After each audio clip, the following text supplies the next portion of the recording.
বাংলাদেশের বিভিন্ন জেলা, শুধুমাত্র চট্টগ্রামের খবর আমরা দেখেছি যে সেখানে কি ধরনের অত্যাচার হয়েছে। চট্টগ্রাম, সিলেট থেকে শুরু করে বিভিন্ন জায়গা, বিভিন্ন জেলায় জেলায় তো তাহলে ছেয়ে গিয়েছে এই মুহূর্তে এই ঘাঁটি। আমি আমি আপনাকে আরেকটা ইনসাইট দেই, তাহলে আপনি ওটাও কানেক্ট করতে পারবেন। এটা বেশ ইন্টারেস্টিং একটা ব্যাপার। আপনারা তো হিজবুত তাহরিরের নাম শুনেছেন, আমি যদি অনেকবার বলছি, এটা নিয়ে আমাদের আলাদা করে কোনো কথা হয়নি। এটা একটু জেনে রাখা ভালো যে হিজবুত তাহরির বাংলাদেশে কি চায়। হিজবুত তাহরির সদস্যরা মূলত ট্রেন্ড আপনার, এর মধ্যে কিছু ধারা আছে। সেটা হচ্ছে 1990s-এ বাংলাদেশে, ওই সময়টাতে যখন আপনার আফগানিস্তানে আপনার রাশিয়ান ইনভেড হয়, রাশিয়ার সাথে একটা যুদ্ধের মতো অবস্থায় থাকে, তখন বাংলাদেশ থেকে একটা বড় একটা অংশ আপনার আফগানিস্তানের হয়ে রাশিয়ার বিরুদ্ধে যুদ্ধ করতে যায়। যারা ফেরত আসে তারা নিজেদেরকে মুজাহিদিন বলতে থাকে, এবং বাংলাদেশে সেই সময় আমরা রাস্তাঘাটে একটা স্লোগান শুনতে পেতাম, সেটা হচ্ছে যে আমরা সবাই তালেবান, বাংলা হবে আফগান। এই ধরনের একটা স্লোগান আমরা বাংলাদেশে প্রায় শুনতে পেতাম ছোটবেলাতে, যখন আমরা দেখেছি সেই 80s এর দিকে, কেমন লেট এন্ড মিড 80s এর দিকে।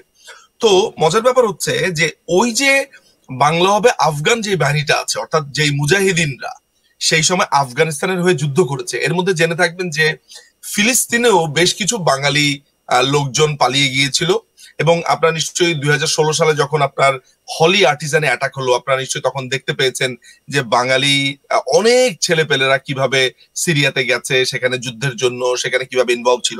যাই হোক, ওই যে আফগানিস্তানে যুদ্ধ করে আসা যেসব ছেলেপেলেরা ছিল, তারা এই দশকে এসে, অর্থাৎ 2000 সালের পরবর্তী সময়গুলোতে এসে আপনার একটি দল গঠন করে, যারা তখন এটা বলতে থাকে যে বাংলাদেশে খিলাফত সিস্টেম তারা চালু করবে। হোয়াট ইজ খিলাফত সিস্টেম? খিলাফত সিস্টেমটা হচ্ছে সারা ওয়ার্ল্ডেই একজন মাত্র ইসলামিক লিডার থাকবে, ওই লিডারের মাধ্যমে সারা পৃথিবী চলবে। অর্থাৎ সেই সেই যে ধর্মীয় সময়গুলোতে আবু বকর, তারপরে হচ্ছে যে উসমান রাদিয়াল্লাহু আনহু, তারপর হচ্ছে যে হযরত উমর, তারা যেরকম খিলাফত, অর্থাৎ একজন ইমাম থাকবে, ওই ইমামই পুরো মুসলিম বিশ্বকে চালাবে, এরকম ওই খিলাফতকে তারা এখানে চালু করতে চায়। এই মর্মে তারা হিজবুত তাহরির দলটি গঠন করে। আমি আপনাকে একটা সংক্ষেপ ইতিহাস এই কারণে বলে রাখলাম, এই হিজবুত তাহরির সদস্যরা কিন্তু প্রত্যেকেই আফগানিস্তান কিংবা পাকিস্তানে ট্রেন্ড। কেমন?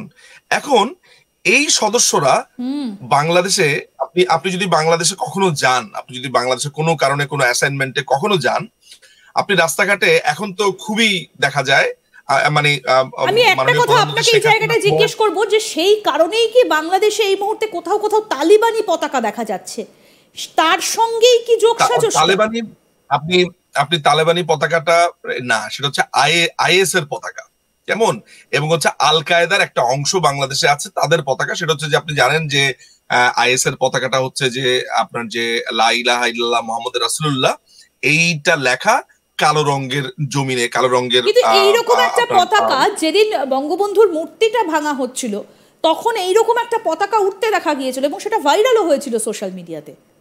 এক্স্যাক্টলি, এটা হচ্ছে এই আইএস এর যারা সদস্য আছে। এবং মজার ব্যাপার হলো 5ই অগাস্টের আপনার দুপুরের পর যখন মাননীয় প্রধানমন্ত্রীকে একটি নিরাপদ স্থানে সরিয়ে নিয়ে যাওয়া হয়, ভারতের একটি নিরাপদ স্থানে, আমরা বিকাল 4টা-5টার দিকেই দেখতে পেলাম যে বাংলাদেশের সবচাইতে, ঢাকাতে, আসলে বাংলাদেশ বলাটা ঠিক হচ্ছে কিনা, ঢাকাতে সবচাইতে বড় মিছিলটাই বের করলো কার্জন হলের ওইখান থেকে, সেটা হচ্ছে এই হিজবুত তাহরির।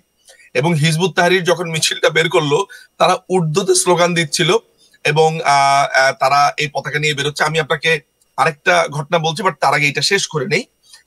এই হিজবুত তাহরির ব্যাপারটা, হিজবুত তাহরির প্রচুর পোস্টার, আপনি যদি গুগলে একটু সার্চ করেন যে হিজবুত তাহরির আল উলাইয়া বাংলাদেশ, আপনি দেখবেন যে তাদের প্রত্যেকটা পোস্টারে অদ্ভুত ভাবে একটা কথা লেখা আছে, বাংলাদেশ সেনাবাহিনী, বাংলাদেশ সেনাবাহিনী, বাংলাদেশ সেনাবাহিনীর সদস্যরা আপনারা এগিয়ে আসুন, বাংলাদেশ সেনাবাহিনীর সদস্যরা আপনারা ভারতকে, এখন যেটা বের হয়েছে সেটা হচ্ছে ভারতকে শত্রু রাষ্ট্র ঘোষণা করতে হবে বলে তারা পোস্টার ছাপিয়েছে। বাংলাদেশ সেনাবাহিনী, আপনারা অনুগ্রহ করে ভারতকে শত্রু রাষ্ট্র আপনারা ঘোষণা করুন। এবং আমি জানি না যে এটা আপনি জানেন কিনা, যে এই যে হিজবুত তাহরির একটা আদর্শের একটা বড় অংশ বাংলাদেশ সেনাবাহিনীতে আছে, এটা কিন্তু সর্বজন স্বীকৃত। আমরা এই একদম হিজবুত সর্বজন তাহরির স্বীকৃত ইতিহাস, এই হিজবুত তাহরির ইতিহাস এবং তাদের উত্থান, তাদের যে বাংলাদেশ সেনাবাহিনীর প্রতি কেন এত আহ্বান, এটা নিয়ে আমরা আরেকদিন আলোচনা করব। এই মুহূর্তে যেটা নিয়ে আমরা আলোচনা করছিলাম, অনেকটা সময় আমরা পেরিয়ে এসেছি, আমাদের হাতে সময় একদম শেষের পথে। এই মুহূর্তে বাংলাদেশের কোন কোন জায়গাগুলোকে পাকিস্তান একেবারে ক্যাপচার করে ফেলেছে? বাংলাদেশের দেখুন, বাংলাদেশের কোন কোন জায়গা থেকে বলার থেকে আপনার মনে হয় এই জিনিসটাতে একটু বলা দরকার। সেটা হচ্ছে যে সাম্প্রতিক সময়ে একটি মিলিশিয়া বাহিনী গঠনের প্রস্তাব এসেছে।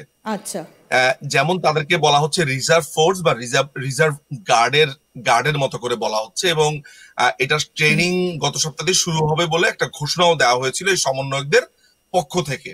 তারা যেটা বলতে চাইছে সেটা হচ্ছে যে ভারতের আক্রমণ খুবই আসন্ন, ভারত সার্জিক্যাল স্ট্রাইক করবে, ভারতের তার খেয়ে দিয়ে কোনো কাজ নেই, তো ভারত স্ট্রাইক করবে। এই যে এক ধরনের ভয়, এক ধরনের প্রোপাগান্ডা যে ভারত আক্রমণ করছে, ভারত কেন আক্রমণ করবে সেটার কিন্তু কোনো কারণ নেই। ঢাকাতে তো আমরা আইএসআই এসে ঘাঁটি গেড়েই ফেলেছে। হ্যাঁ, এখন আপনি যদি ভারতকে আপনার সীমান্তবর্তী জায়গা থেকে মিসাইল মারেন, আপনি যদি এখানে ভারতীয়দেরকে হত্যা করেন, ভারতীয়দেরকে হুমকি দিয়ে থাকে, সেখানে ভারত তার আইন শৃঙ্খলা রক্ষা করবার জন্য যা করার সেটা করবে। কিন্তু এই যে ভারতকে একটি কাল্পনিক শত্রু হিসেবে বিবেচনা করে তারা ঘোষণা দিয়েছে যে তারা একটি মিলিশিয়া বাহিনী গঠন করবে, যেখানে প্রায় 1 থেকে 1.5 লক্ষ ছেলেপেলেরা বা তরুণরা যুক্ত হবে। এই প্রশিক্ষণটার জন্য পাকিস্তান থেকে লস্করি তৈয়বা এবং আইএসআই এর বিভিন্ন এজেন্ট বাংলাদেশে এই মুহূর্তে অবস্থান করছে বলে আমার কাছে সুনির্দিষ্টভাবে সংবাদ আছে।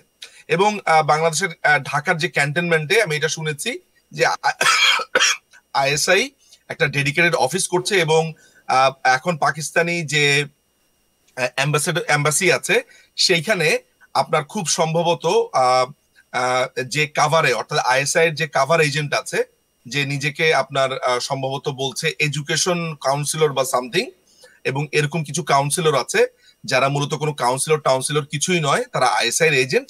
তারা অনেকটা এম্বাসির কর্মকর্তা হিসেবে সেখানে অবস্থান করছে, এবং গোটা 15 এই ধরনের আর্মির অফিসার গুলো আইএসআই এজেন্ট হিসেবে আছে। 5ই আগস্টের জঙ্গি হামলার কথা আপনি কিভাবে বলছেন? মানে 5ই আগস্ট জঙ্গি হামলা কিভাবে হয়েছিল সেটা?